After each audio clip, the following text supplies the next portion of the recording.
Welcome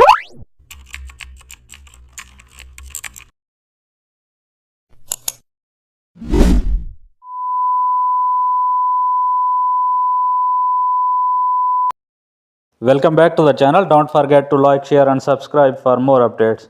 Today we will create spark effect using shape dynamics. Select a small round texture brush, open brush setting and enable shape dynamics, and also increase size jitter for varied spark sized.